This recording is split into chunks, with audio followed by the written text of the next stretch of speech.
Hello, we are Group 9 and our video is about language and culture.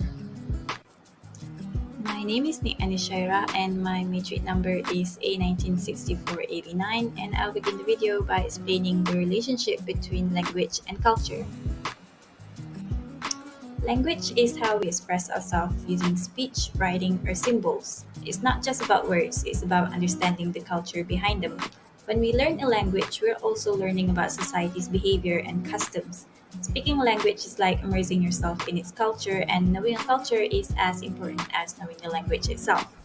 Culture, on the other hand, isn't just about custom and arts. It shapes how we think, communicate, and see the world.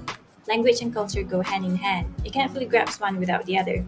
When you speak a language, we're tapping into the essence of its culture. Language often reflect the cultural values, beliefs, and practices of the people who speak them. For example, certain words or phrases might be considered impolite in some cultures while being normal part of everyday conversation in others. In some cultures, directness is valued, while in others, indirectness is more common. As we grow up in particular society, we naturally pick up how to use nonverbal cues like gestures, facial expression, tone variation, and other communication techniques to enhance or emphasize our message. Some studies suggest that our personality may change depending on the language we speak. We connect the language with the associated culture, which influences us significantly. Additionally, certain words cannot be translated from one language to another without losing some of their original meaning. Certain words or phrases might be considered offensive or disrespectful in particular culture, even if they seem harmless in your own. For instance, some cultures have strict taboos around topics like death, bodily functions, and profanity. Using such language, even unintentionally, can cause offense and create a communication barrier. For instance, the number 4 is considered unlucky in Chinese culture because its pronunciation sounds similar to the word death. This cultural belief can impact communication in various ways. You may notice that Chinese building, the 4th floor is often labeled as 3A to avoid directly using the number. Understanding this taboo helps you avoid causing offense when interacting with someone from China.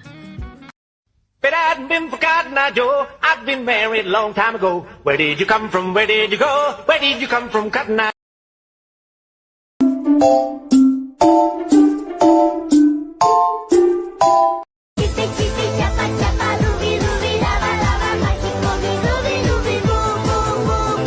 A few minutes later.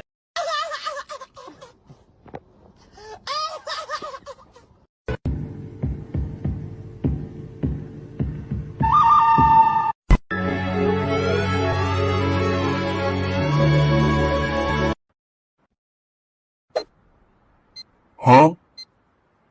Huh? Huh?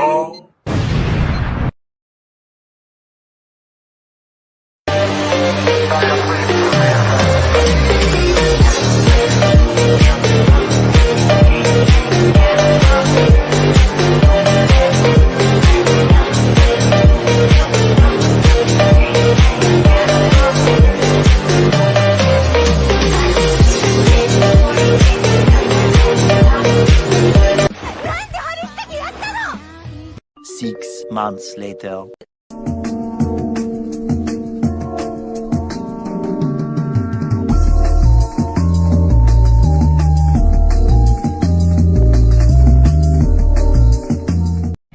Hi guys, so my name is Aina Rizal and my matrix number is A193077 and I will explain to you about subtopic cultural awareness.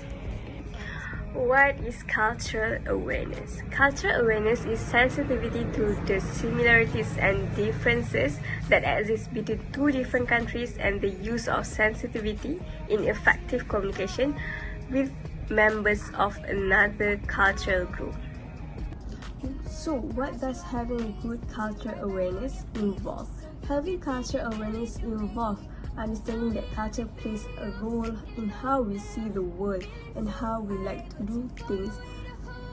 With this understanding, you are able to identify different, predict problems and provide solutions. And what does having a lack cultural awareness mean? A lack of cultural awareness means you are unaware of impact culture on people's understanding of the world and therefore unable to identify where cultural differences may be causing problems.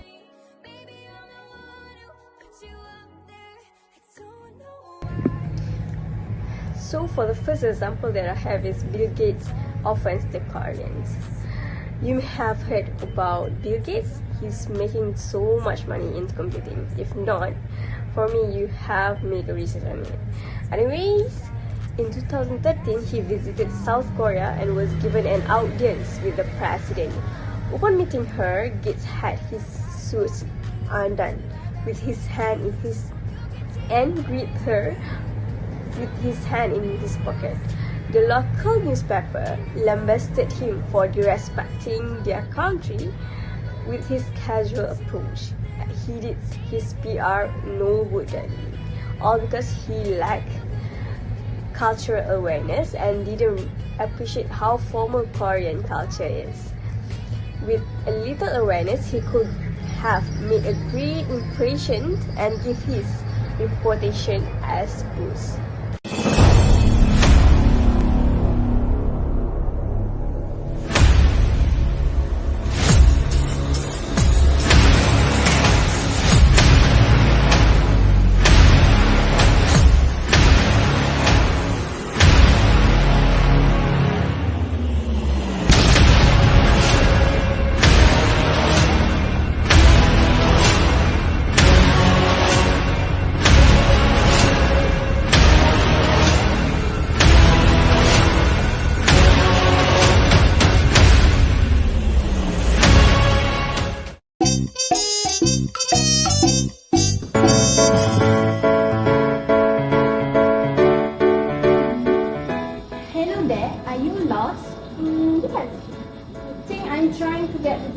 Subway station. I see. I think you are in luck. I can help you with that. Where are you trying to go? I need to get to the museum downtown. Do you know which subway line I should take? Yes, I do. But first, let me ask you something. Are you enjoying your time in our country so far? Oh, definitely. It's been amazing. The people are so friendly. The food is so delicious. I'm glad to hear that. You know, in our culture, we value hospitality and making sure our guests feel welcome. That's definitely it. I have definitely welcome since I arrived. But I have to admit that I'm still getting used to navigating the city. Don't worry, I will help you out. So to get to the museum, you will want to take the Green Line subway. It's just a few blocks from here. Thank you so much. I really appreciate it. It's my pleasure. If you have any more questions or need assistance during your stay, don't hesitate to ask. Thank you. And hey, if you ever find yourself in this state, I had been happy to the flavor to you. That sounds like a plan. Enjoy your visit to the museum. Okay, bye. Bye. This scene exemplifies successful intercultural communication through several key elements. Mark 1. Mutual respect and openness. Both Sarah and Selena approach each other with respect and openness despite coming from cultural backgrounds. Selena is open to receiving help from a local resident while Sarah engages with Selena in a friendly and helpful manner. Second, cultural awareness and sensitivity. Sarah demonstrates cultural awareness by acknowledging Selena's presence in her country and expressing genuine interest in her experience. She also shares insight into her own culture, highlighting the value of hospitality and making guests feel welcome. Third, effective communication. Despite potential language barriers or cultural differences, Sarah and Selena communicate effectively to achieve a common goal, finding the nearest subway station. They exchange information politely and clearly, ensuring mutual understanding. Fourth, empathy and support. Sarah not only provides practical assistance to Selena but also offers emotional support by making her feel welcome and appreciated in his country. This demonstrates empathy willingness to go beyond basic communication to foster a positive intercultural change. Overall, these scenes illustrate how intercultural communication can bridge culture divides, foster connections between individuals from different backgrounds, and create a meaningful interactions based on mutual respect and understanding. Thank you.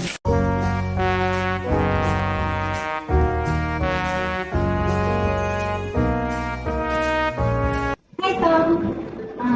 Do you have a minute? I wanted to discuss about our team building activity. Sure. Also, I hope it involves food. Actually, it does. In Japan, we have a tradition called nomikai, where colleges go out for drink and food after work. It's a great way to bond. How do you feel about organizing one for our team? That sounds fun. But I just to warn you that my characters are legendary. The worst way possible. Karaoke is a big part of nomikai. Don't worry, the worse the singing, the better the fun. Do you usually do for team building? What do you usually do for team building in the US? Well, we often do activities like escape rooms to do sports games. But I think nomikai could be a great change of pace. Plus, I get to show off my guitar skills. A guitar? That's a new one for me. We also have something called Hanami, where we picnic under cherry blossom trees. It's very relaxing and picturesque. Maybe we could combine a picnic with karaoke. I love it. But wait, we have cherry blossoms here. I'm not sure the local parks, dandelions will have the same effect. True, but we can create our own atmosphere. Maybe some cherry blossom decoration and Japanese snack. Perfect. And I bring some American snacks too. Ever had some more? No, but I've seen them in movies. Marshmallows, chocolate and graham crackers, right? Yeah, that's a campfire classic. This is going to be the most international picnic ever. You can even mix up the karaoke playlist, a little J-pop, a little rock and roll. That sounds amazing.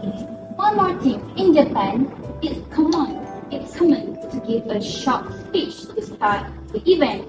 Maybe you can start do it since your karaoke will steal the show anyway. Sure, I can do that.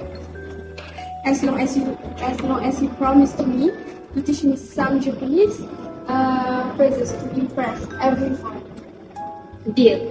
How about started with kanpai? It means cheers. Kanpai? I think I have got it. This event is going to be the legendary. I'm looking forward to it. Let's show everyone the power of cross-cultural fun. Absolutely. And who knows? Maybe our next team activity will use some sumo wrestling and baseball.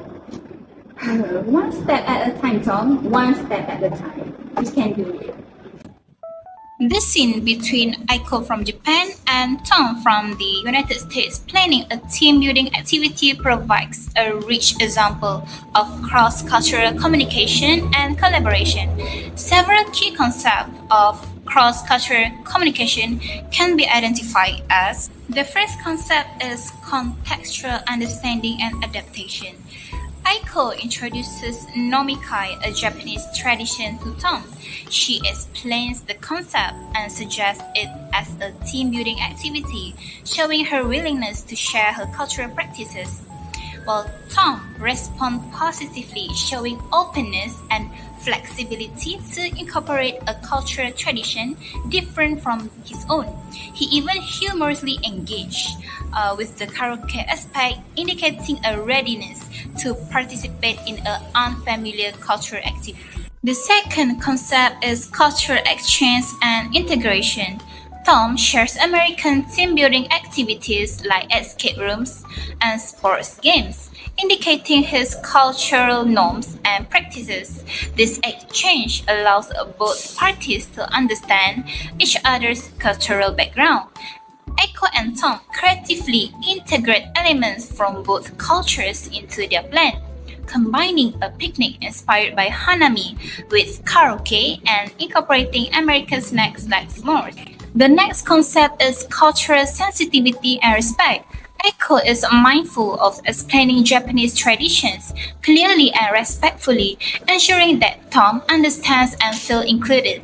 Tom shows respect and interest in Aiko's culture by being willing to participate in a nomikai and learning Japanese phrases. Overall, the interaction between Aiko and Tom exemplifies how effective cross-cultural communication involves sharing and integrating cultural practices, using humor to build rapport, showing mutual respect, and working collaboratively to create an inclusive and enjoyable experiences for everyone involved. Hello everyone. So now I guess you guys already know about the definition of intercultural and cross-cultural communication, right? But don't you think it sounds quite similar? Are they really the same? Let's find out what are the differences between them.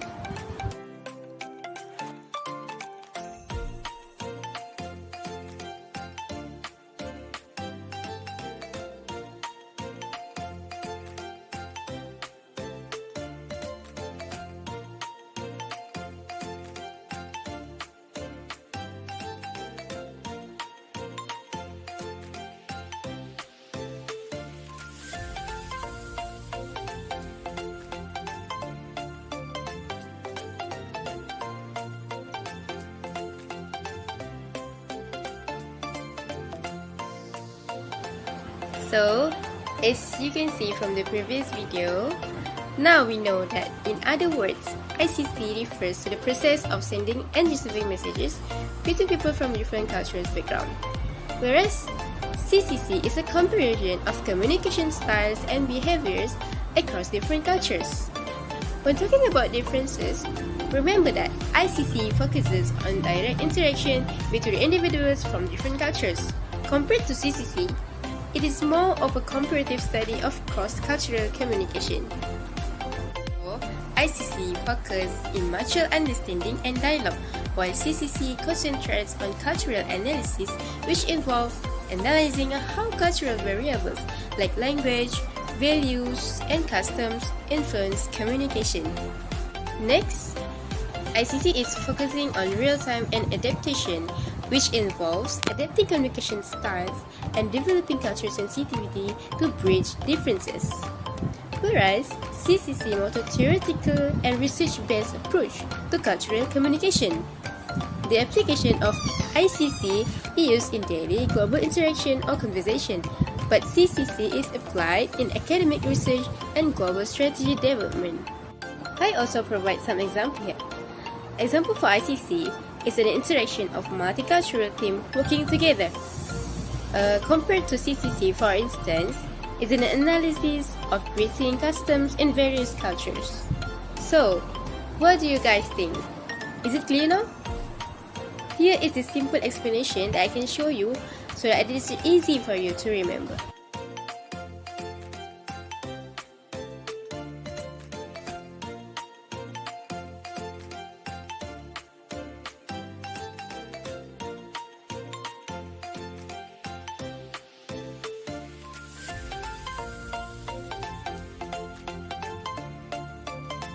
So now let's question ourselves. Can you think of any examples where cultural misunderstanding arose due to differences in language? Thank you very much. Hope you guys enjoyed watching our video.